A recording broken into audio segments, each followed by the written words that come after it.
foi esse aí, saúde mental e espiritismo. Às vezes eu não consigo cumprir a tarefa, né, Araci? Acabo mudando o tema, mas hoje eu acho que nós vamos conseguir direitinho.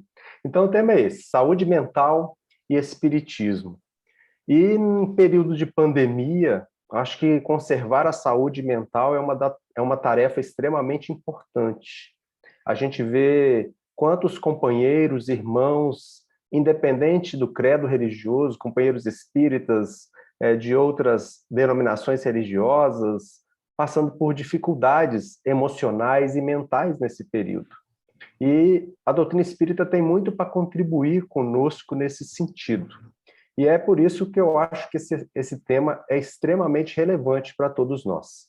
Saúde mental e espiritismo.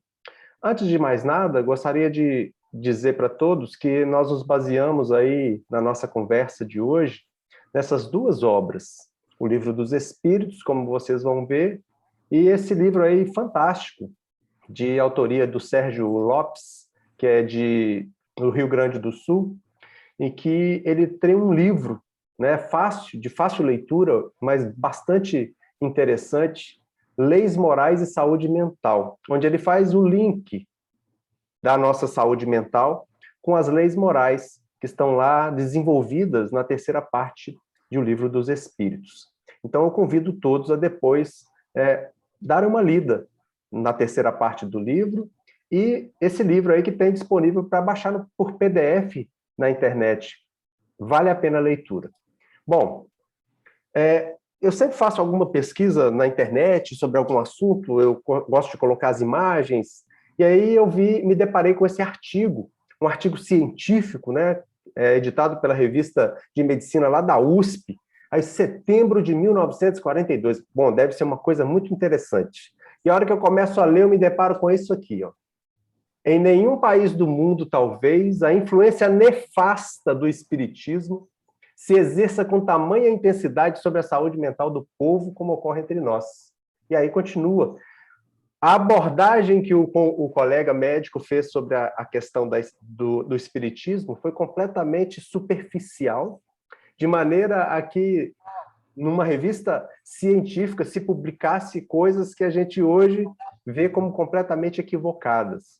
Mas isso me chamou a atenção, eu coloquei aqui com o objetivo da gente ficar atento com o que a gente vê na internet. A gente precisa ter uma visão bastante crítica, né? A internet é igual ao papel. Ela aceita qualquer coisa sem fazer crítica. A crítica tem que ser nossa. Então é importante, quando a gente vai ver alguma coisa na internet, né, no Google, que a gente tenha uma visão crítica antes de tomar aquilo como verdade, para que a gente não tome aquilo, uma notícia às vezes falsa, um artigo que tem os seus vieses, como uma verdade absoluta. Bom, mas para falar de saúde mental, é preciso a gente tentar conceituar essa palavra, esse termo. O que é saúde mental, afinal de contas? A Organização Mundial da Saúde, ela traz um conceito onde a saúde mental, deixa eu mudar um negócio de lugar aqui, é definida como um estado de bem-estar, em que a pessoa precisa preencher 4 critérios. Ela, primeiro, consegue enfrentar as dificuldades normais da vida, ela está ciente de suas próprias habilidades, ela consegue trabalhar de forma produtiva e ela é capaz de contribuir para a sua comunidade. A gente vê nesse conceito, nessa definição de saúde mental da Organização Mundial da Saúde, uma superficialidade também muito grande.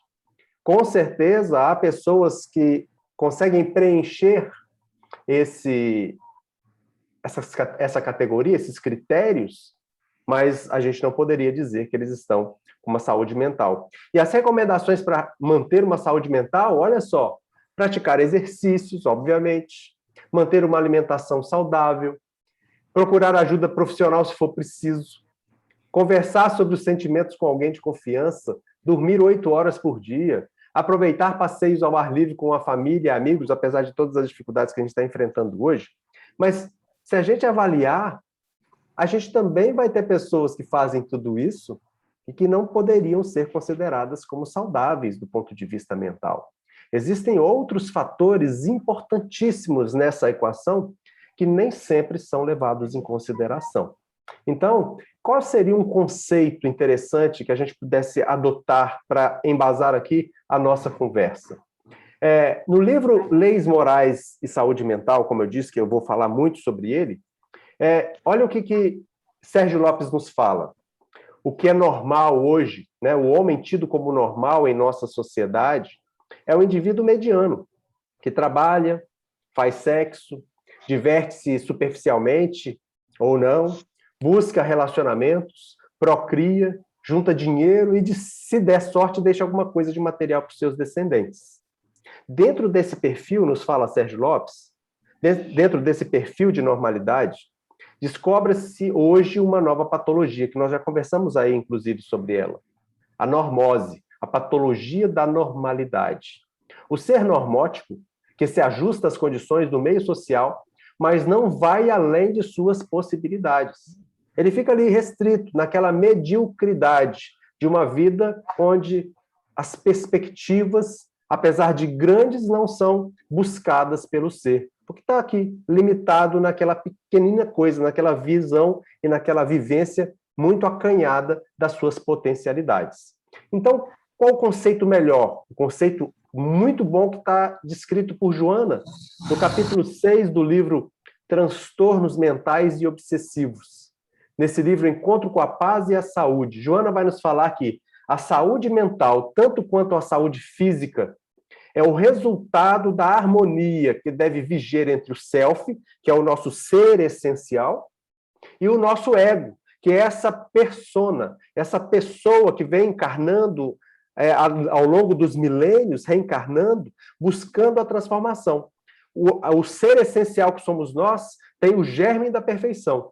E o ego tem buscado, mesmo que às vezes de maneira equivocada, em algumas situações, a conquista dessa perfeição. E precisa existir uma harmonia entre os dois. E aí se estabelece uma real identificação da finalidade existencial e cumprimento dos deveres de iluminação e de paz interior. Então, o indivíduo saudável, do ponto de vista mental, de acordo com esse conceito que Joana nos traz, não é aquele que faz tudo como todos.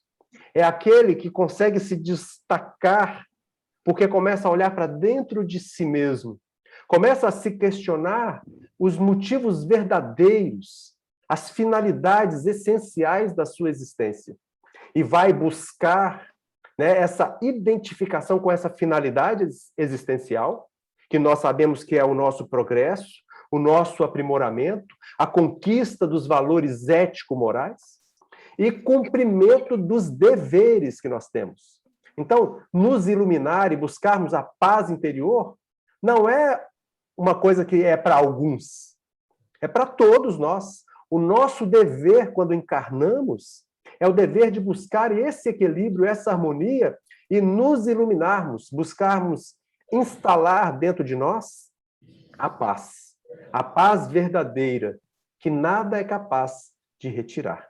Então, esse é o conceito de saúde mental que é muito, muito mais abrangente do que aquele conceito até simplista que a Organização Mundial de Saúde nos remete. E como a gente consegue isso? Como a gente consegue essa harmonia? Como a gente consegue se identificar com a finalidade existencial? Como a gente consegue buscar a instalação da paz? Buscar atender ao dever de iluminação íntima? Há algum roteiro que a gente possa seguir? E aí, a gente vai lembrar da questão número 614 de O Livro dos Espíritos. A questão que inaugura a terceira parte de O Livro, que trata das leis morais, onde Kardec faz aquela pergunta: que se deve entender por lei natural? E a resposta da espiritualidade é: a lei natural é a lei de Deus.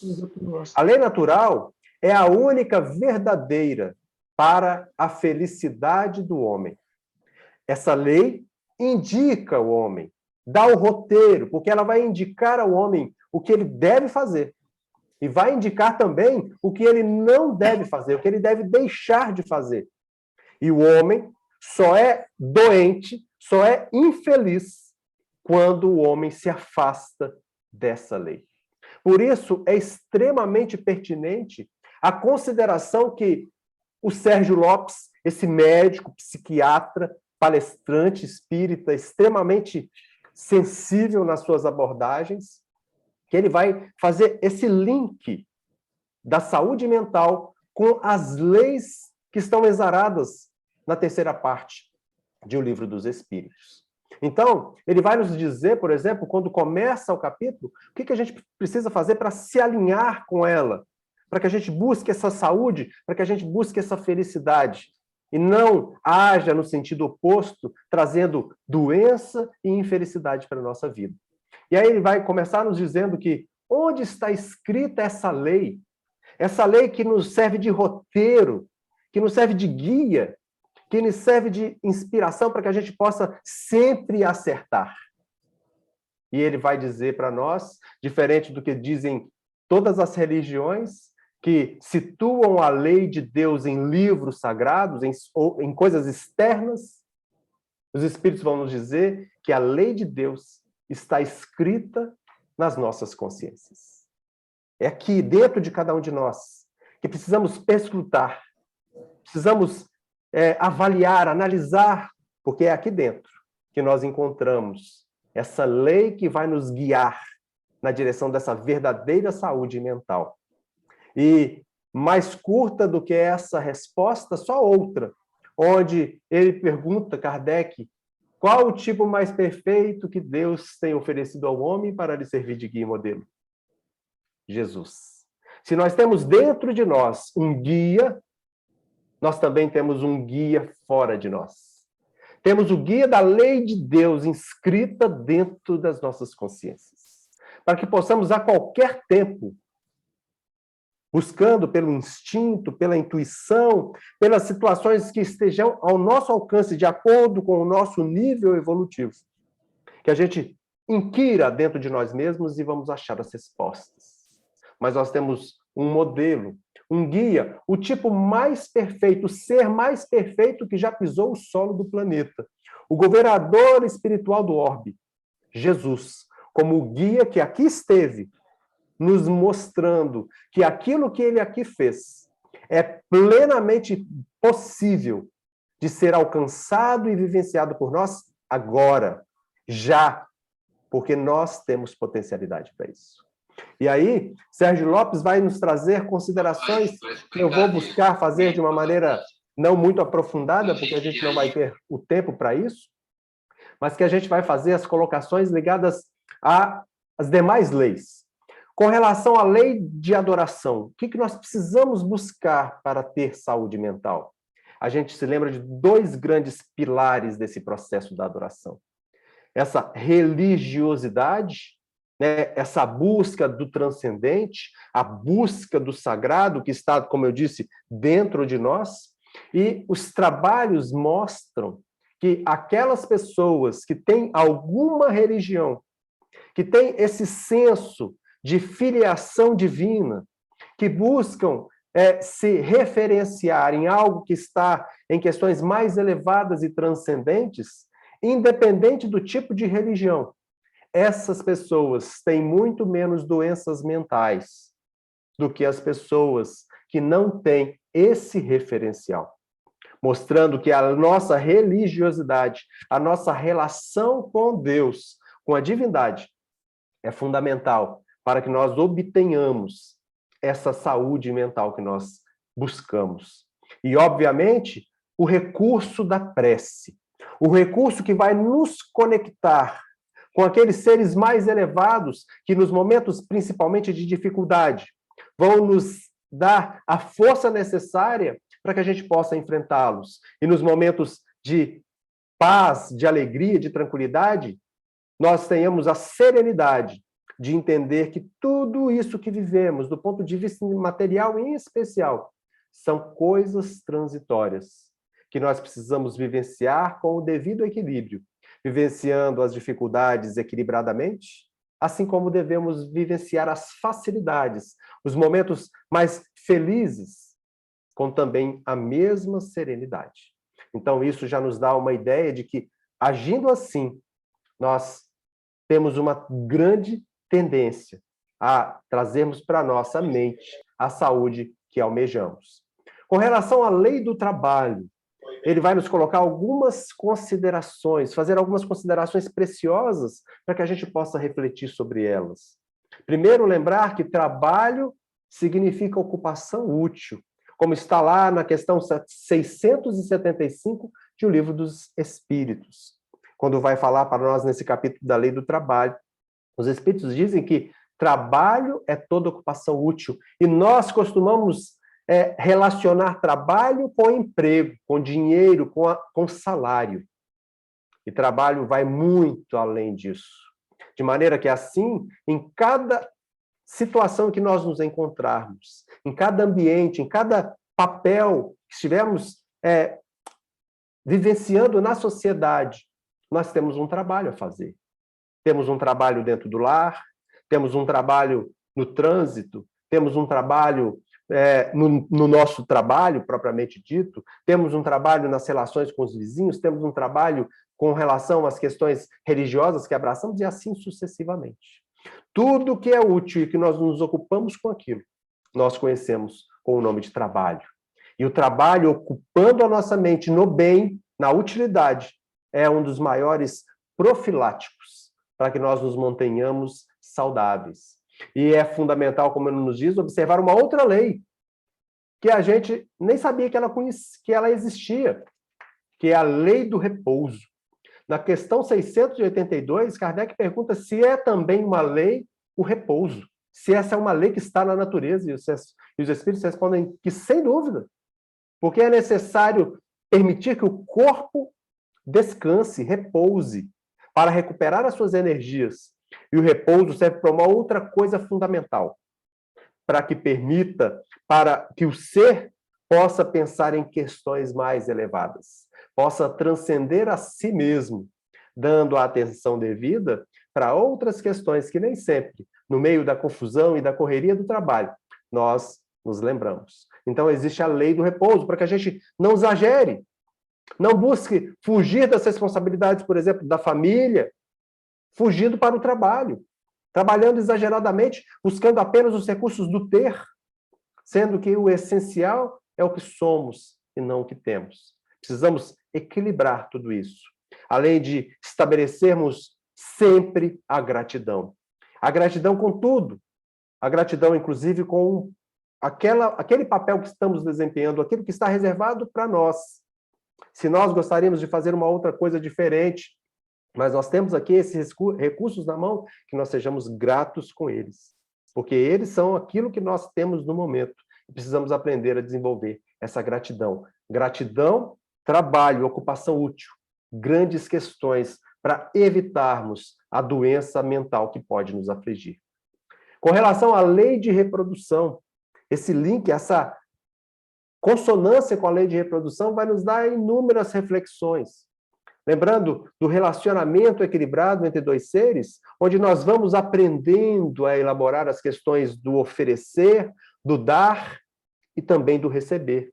Todas as relações onde há desequilíbrio nesse processo, nós temos relações onde os seres não conseguem se ajustar. Há aqueles onde a pessoa apenas oferece e nada recebe em troca.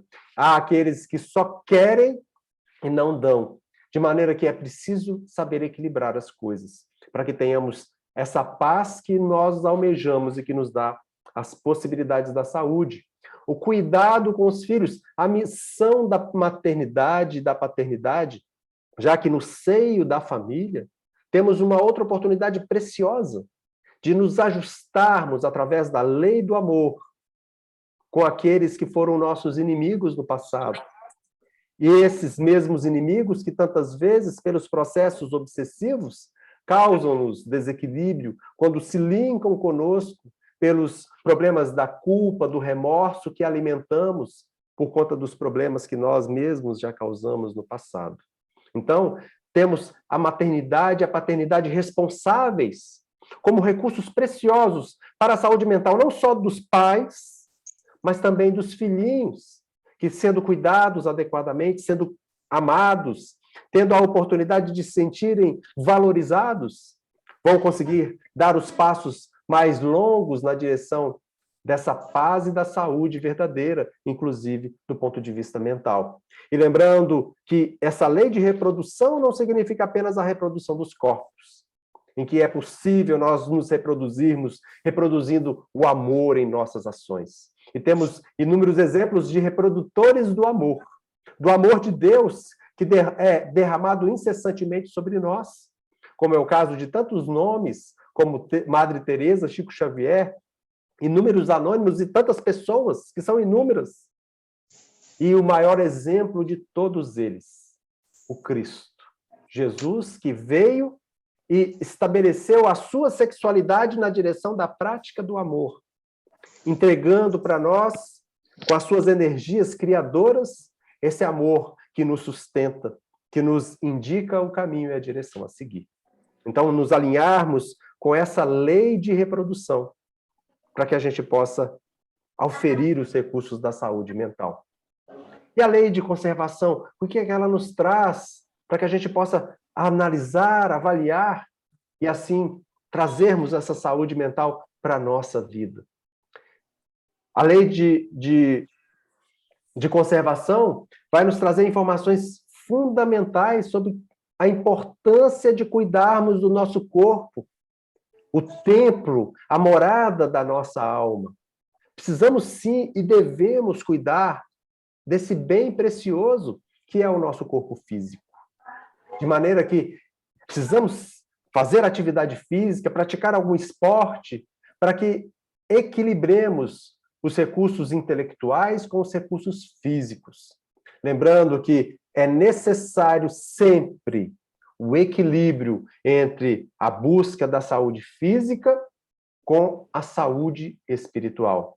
Porque valores éticos, como nos diz o Sérgio Lopes, nesse livro, e os valores estéticos não precisam estar desconectados. A gente deve, sim, buscar estar melhor. Devemos buscar, sim, nos cuidar, nos apresentar melhor no meio em que nós estamos situados. Como o próprio Chico fazia, com aquela peruquinha, aquele chapeuzinho, que buscava, ele dizia, não, eu tenho que diminuir a minha feiura, porque eu não posso assustar as pessoas. Mas essa busca, ela precisa estar equacionada, de maneira que o ser não se dedique à busca de uma saúde física, de uma aparência física que fatalmente vai se extinguir.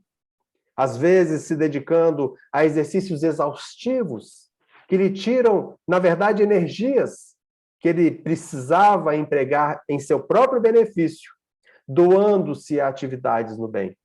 Então é preciso equacionar, equilibrar tudo isso, para que a gente possa ter a saúde verdadeira. Porque se a gente dedica a felicidade, se a gente coloca a felicidade na beleza, na aparência física... A palestra de André é maravilhosa. A gente vai correr o risco de quando, pelas injunções fatais, naturais, do envelhecimento e do desencarne, a gente seja apanhado pela surpresa, que não deveria ser surpresa, de que nós deveríamos ter cuidado de outras coisas que nós menosprezamos. E aí, no Evangelho segundo o Espiritismo, lá no capítulo 17, nós temos essa passagem onde os Espíritos nos falam que desconhecer as necessidades que são indicadas pela própria natureza, no caso do nosso corpo físico, é desconhecer a lei de Deus. Então, nós temos necessidade de cuidar do corpo. Se você não está fazendo uma atividade física, uma caminhada, faça. É necessário, dentro das possibilidades de cada um, que nós nos mobilizemos em alcançar, de alguma maneira, mesmo que de uma maneira suave, um exercício que fazemos em cima da cama, se não for possível descer dela, mas que a gente possa buscar a prática de atividades que vão auxiliar na nossa saúde física, que repercute necessariamente na nossa saúde mental. E quanto à lei de destruição, como a gente precisa dela, nos alinharmos com ela para sermos saudáveis mentalmente. E ele vai nos falar que, na verdade, não existe destruição. Até como o que nos fala Lavoisier, né? Na natureza nada se perde, tudo se transforma. E a destruição, na verdade, é um processo de transformação. Um processo para nós, espíritos, então, de renovação. Que só nos renovando, nos transformando, vamos alcançar a perfeição. A única coisa que não precisa se renovar e se transformar é o que já está perfeito. E perfeição absoluta, só Deus e suas leis têm. Então, tudo que não seja Deus e que não seja as leis da natureza, as leis que Ele mesmo fez, precisa de aprimoramento. E vai passar necessariamente por esse processo de destruição, transformação e renovação. E é preciso a gente estar atento a isso para que a gente não fique muito acabrunhado, angustiado com os processos naturais, onde isso acontece. E a lei de destruição vai se expressar inúmeras vezes através das perdas. Perdas que vamos tendo de tudo. Perdemos inicialmente o colo da mãe, depois perdemos a infância para entrarmos na adolescência, perdemos a adolescência para entrar na juventude, e temos a juventude destruída para entrarmos na maturidade, e assim sucessivamente, num processo contínuo de destruição, entre aspas, transformação e renovação. Mas as perdas que temos das coisas, as perdas das pessoas, as perdas de emoções que ainda acalentamos, que nos fazem mal, nós precisamos aprender, com a lei de destruição, a nos desapegarmos. Porque o desapego nos traz saúde. De maneira que a gente, desapegado, vai dar o devido valor para tudo, sem exagerarmos em nada, trazendo para nós o equilíbrio necessário. E tratando de lei de destruição, nós temos a obrigação de destruirmos em nós, transformando e renovando, sentimentos, emoções que nos arrastam para baixo, como é o caso das mágoas, como é o caso das situações onde alimentamos desejos de vingança, alimentamos em nós feridas que achamos que nos provocaram, nos esquecendo muitas vezes daquilo que Joana nos fala, que o mal que me faz mal não é o mal que me fazem. O mal que me faz mal é o mal que eu faço. Porque o mal que eu faço me torna uma pessoa má. E sendo uma pessoa má, passo a ser devedor da lei de Deus.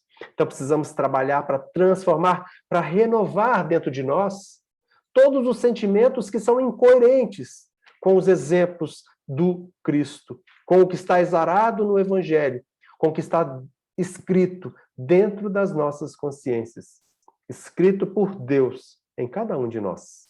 Temos dentro de nós a assinatura de Deus. E a gente precisa se voltar para dentro para buscá-la.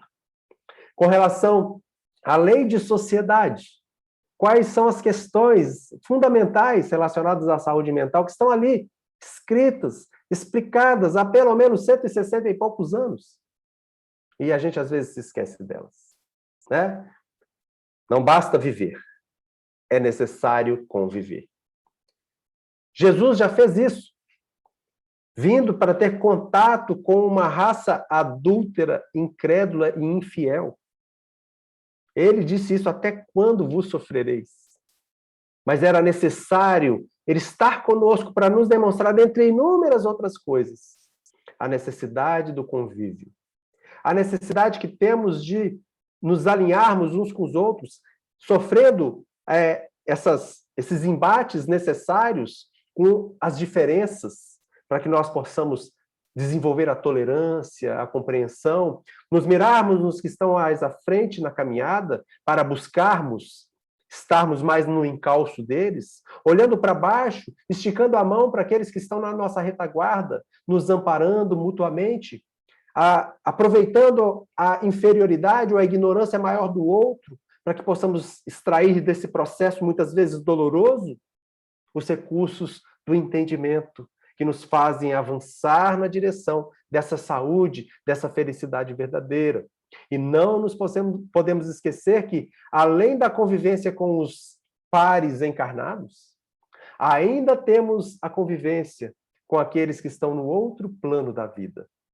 E que em tudo, tanto quando encarnados quanto desencarnados, o que vige, o que rege as nossas leis, os nossos convívios sociais, são a sintonia e a afinidade. Então, precisamos analisar como eu estou pensando, como eu estou vivendo a minha vida, para que eu possa aquilatar do tipo de companhia encarnada e desencarnada que eu estou elegendo para o meu convívio, que eu estou elegendo para conviver comigo.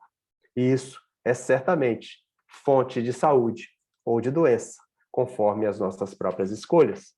E do ponto de vista da lei do progresso, o que nós temos de questões a considerar? Que são várias, como eu disse, não estou aprofundando, mas é só para que a gente tenha uma ideia de quando a gente for ler essas leis, que estão lá no capítulo, na terceira parte do livro dos Espíritos, que a gente comece a olhar com outros olhos. Lembrarmos de tantas questões que têm a ver com com o nosso equilíbrio mental, com a nossa saúde mental. Na lei do progresso, a primeira questão é que nós não progredimos sós. Tem tudo a ver com a lei da sociedade, que é uma lei da natureza. Por isso que Deus deu a nós os recursos, os Espíritos nos falam, os recursos para essa convivência em sociedade. Então, nós somos seres interdependentes, porque temos que desenvolver o nosso senso de autonomia. Lembramos que quando a gente é bebezinho, criança, a gente tem uma dependência total. À medida que vamos crescendo, nos desenvolvendo, vamos ficando mais independentes, entre aspas, para alcançarmos esse senso de autonomia que deve reger as nossas ações. Mas também precisamos lembrar que é na interação com os outros que nós podemos avançar e fazermos avançar. Não só aqueles que nos cercam, dentro do núcleo da família, mas avançar toda a sociedade, avançando um planeta. Não é assim que nós estamos fazendo, mesmo que aos trancos e barrancos? Estamos vivendo um período onde vamos avançando no processo evolutivo todo o planeta na direção de uma nova fase, a fase que nós conhecemos com o nome de mundo de regeneração. Nós somos seres interdependentes e que só o altruísmo e a humildade podem permitir o fluxo do progresso. Porque, segundo a questão 785 de O Livro dos Espíritos, quando Kardec questiona qual o maior obstáculo ao progresso, os espíritos são categóricos em falar das duas chagas da humanidade. São esses os obstáculos verdadeiros: o orgulho e o egoísmo. E contrapondo o orgulho e ao egoísmo, temos a humildade e o altruísmo como recursos para que nós possamos progredir de verdade. Não nos admiremos de que, alcançando esse patamar, o progresso nosso será muito mais rápido do que esse progresso ainda, como eu disse, aos trancos e barrancos que temos feito, porque ainda estamos muito mais ligados à nossa origem do que ao nosso destino. A gente sempre diz, estamos mais próximos do macaco do que do anjo. E isso repercute fortemente em nós, porque sofremos imensamente, né, as influências que a matéria exerce sobre nós e das próprias escolhas que ao longo das encarnações nós temos feito. Se chegamos a esse patamar depois de inúmeras encarnações, de milênios, ainda cheio de dificuldades, imagina quanto não temos a trabalhar em nós, quanto não temos a desfazer, os nós que precisamos desfazer, as arestas que precisamos aparar para alcançarmos esse patamar. E quando a humildade, o altruísmo forem verdadeiramente as normas de conduta do ser que aqui habitar o planeta, certamente o processo de transformação será infinitamente mais rápido do que a gente tem nos dias de hoje. E com relação à lei de igualdade, o que ela traz para nós como recursos de entendimento para a aquisição da sólida saúde mental a que nos propomos? Primeiro, lembrarmos que todas as situações que destoam dessa igualdade, nos complexos de inferioridade e de superioridade, são causas de doença mental. Todos os desequilíbrios, onde nos achamos menores ou maiores do que o outro, tem aí um problema. Nós precisamos entender o valor exato que temos. Somos diferentes. Não somos desiguais. Somos diferentes porque tivemos, de acordo com as propostas, as oportunidades, dedicação diferente, recursos diferentes que tivemos ao longo das existências. Vivemos período de tempo maior ou menor e assim temos experiências que são diversas. Mas somos iguais em possibilidades, em oportunidades, em filiação. Somos todos seres divinos, criados de maneira absolutamente igual, sem nenhum privilégio. E assim, não temos o menor motivo para acharmos que somos desiguais. Somos diferentes, mas somos iguais na essência. E esse entendimento faz com que olhemos uns para os outros de maneira mais equilibrada, de maneira mais condolente, de maneira mais compassiva, de maneira que os recursos que nos afastam dessa saúde, desse equilíbrio mental, vão sendo afastados. Quando olhamos para nós mesmos, enxergamos nosso valor verdadeiro, mas olhamos para os outros e achamos neles os valores verdadeiros. Aquele irmão que está na retaguarda e o irmão que está na vanguarda são, assim como eu, filhos do mesmo Pai. Pai amoroso, sábio, justo, que oferece a todos oportunidades essencialmente igualitárias. Então somos, sim, diferentes, mas somos mais ainda iguais, por mais complexo ou confuso que, em um primeiro momento, isso possa parecer. Então, o entendimento disso é fundamental. E quanto à lei de liberdade, que ela nos traz como recursos de entendimento, de reflexão para a nossa saúde mental. Primeiro, vamos lembrar de um livro fenomenal, como todos os outros, de Emmanuel, mas o livro Palavras de Vida Eterna, no seu capítulo 27, Liberdade de Jesus. Quando eu li isso, eu caí para trás. Que a gente faz uma ideia completamente diferente do que seja liberdade. Mas olha o que Emmanuel nos diz. Fala lá ele, que Jesus nos ensinou assim, não a liberdade que explode de nossas paixões indomesticadas, mas a liberdade que verte sublime do cativeiro consciente às nossas obrigações. Diante do Pai. Diante do Pai. E não diante uns dos outros apenas, mas diante do Pai. Nas sombras do eu, continua Emmanuel, a liberdade do faço o que quero, frequentemente, cria a desordem e favorece a loucura, um estado de doença mental. Assimilemos, então, do mestre o senso de disciplina. Se quisermos ser livres, aprendamos a obedecer. Então, quando a gente começa a analisar a liberdade sob a ótica da necessidade de nos afeiçoarmos à disciplina e à obediência, isso tudo muda as perspectivas que temos, já que achamos, eu sou livre, eu faço o que quero. Quando estamos nessa sombra do faço o que quero, frequentemente criamos para nós mesmos a desordem que a lei de Deus vai nos conduzir por vários mecanismos, e o que nós menos gostamos, mas o que nós mais atraímos, que é o mecanismo da dor e do sofrimento, que vão nos empurrar de volta para esse caminho alinhado com a sua lei. Então, entender liberdade, que a liberdade verdadeira é obedecer ao nosso dever. Isso é liberdade. Estamos alinhados com o propósito do dever de autoiluminação, do dever de implantar a paz dentro dos nossos corações, dentro dos nossos seres, dentro dos nossos espíritos, dentro de nós mesmos. Lembrando que temos liberdade de pensar. Mesmo que tenhamos todas as dificuldades que nos limitem, tem um lugar que nós temos liberdade. E claro que a liberdade vai crescendo com a responsabilidade. E assim vai crescendo com o nosso processo evolutivo. Quanto mais desperto o ser, mais livre ele é. Quanto mais acanhado, mais ignorante, menos liberdade ele tem. Porque ele vai conquistando, nós vamos conquistando a liberdade à medida que avançamos. E lembramos que temos também liberdade de escolher, já disse isso aqui, as companhias espirituais que nós elegemos para o convívio.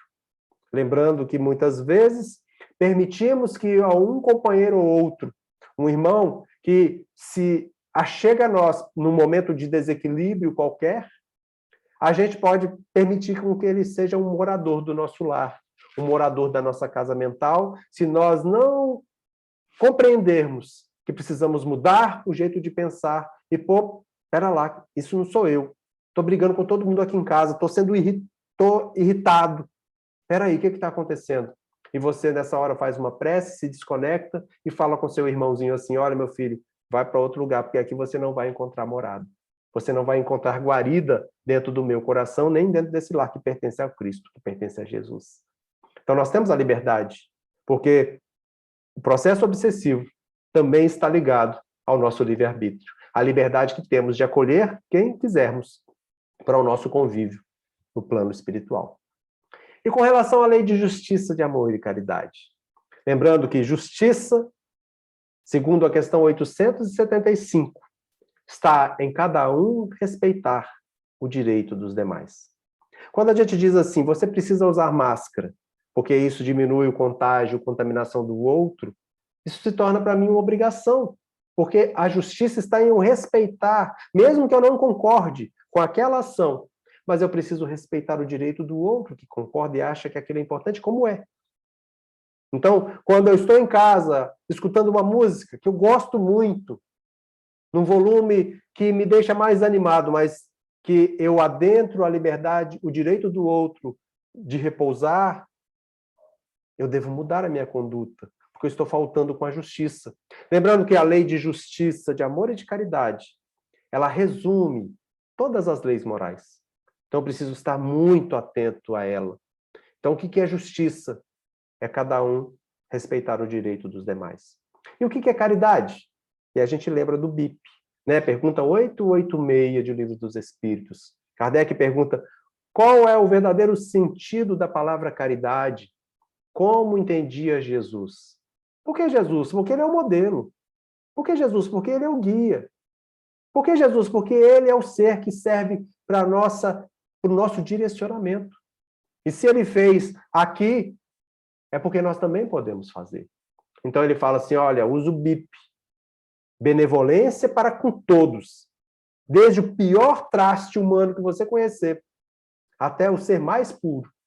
Desde a pessoa mais ignorante, até o mais sábio. Benevolência para com todos, sem exceção. Indulgência para com os defeitos seus? Não. Para com o defeito dos outros. Sermos indulgentes. Aliviarmos. Compreendermos. Não é ser conivente. É indulgente. É diferente.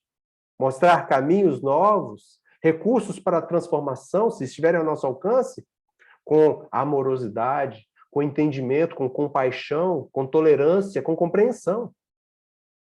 Sem ser conivente com o erro. Mas sermos indulgentes para com os defeitos dos outros. E sermos amorosos, benevolentes para com eles. De maneira que assim a gente possa passar para o outro passo, que é o perdão das ofensas. Se nós somos benevolentes com o próximo, se nós somos indulgentes com o defeito dele, porque nós também precisamos dessa benevolência e dessa indulgência. O próximo passo natural é perdoar. Porque nós também somos iguais. Nós também, guardadas as devidas proporções para aquele caso específico, nós fazemos mal ao outro que está à nossa frente, que está na vanguarda, que está ali, caminhando mais desabaladamente na direção da felicidade. Quantas vezes nós também provocamos problemas? E o amor? O amor é o ponto alto do sentimento, como nos diz Lázaro, no capítulo 11 do Evangelho segundo o Espiritismo, no item 8. Vai dizer lá que no início a gente só tem instinto, depois a gente vai ter sensação, e depois a gente vai desenvolvendo com a maturidade o senso moral desenvolvido, vamos desenvolvendo o sentimento. E o ponto alto, o clímax do sentimento, é o amor. O amor que a tudo envolve, com os olhos que Jesus nos envolvia, de compaixão, de amorosidade, de entendimento, sem acusação, sem julgamento. Simplesmente ele ama, verbo intransitivo. Não ama si, não ama com algum condicional, simplesmente ama. E por fim, a perfeição moral. E vai nos conduzir nesse trabalho o Sérgio Lopes, dizendo que o desenvolvimento das virtudes é o caminho junto com a aquisição da saúde integral. E é desenvolvendo as virtudes que estão em germe dentro de nós, que vamos adquirindo essa saúde integral, essa saúde mental, essa saúde física, psicológica, emocional, com solidez, porque lastreada na conquista dos valores ético-morais. E ele chama atenção para o orar e o vigiar. O orar é aquele momento em que a gente entrega para Deus aquilo que nós não damos conta, aquilo que nós não conseguimos realizar. Mas o vigiar é quando nós assumimos a responsabilidade e vamos trabalhar com essa entrega sem deixarmos de assumir aquilo que nos pertence, aquilo que deve ser a obra nossa e de mais ninguém. Assim, a gente vai compreendendo que estamos nos aproximando da época em que compreenderemos que as virtudes ético-morais são pré-requisitos básicos para o equilíbrio emocional e para a saúde mental.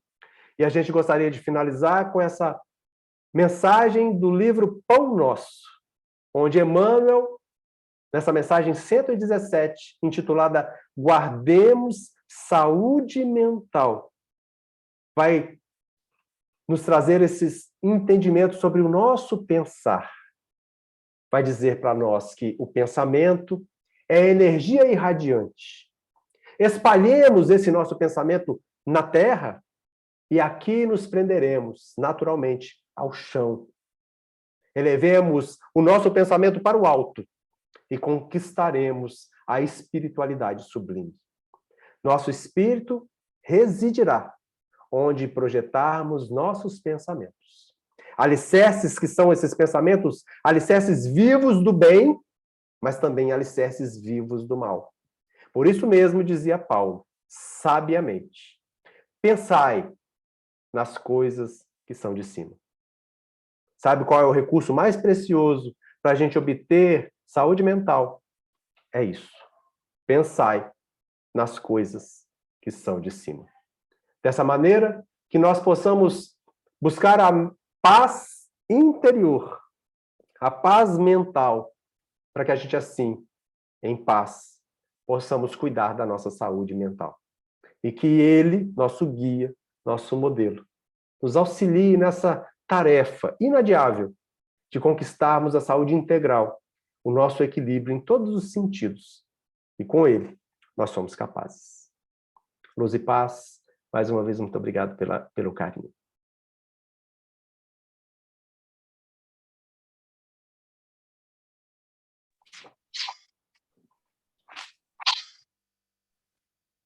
Nós, então, neste momento, vamos passar para a segunda parte da nossa reunião, que é o momento onde nós vamos elevar os nossos pensamentos em prece.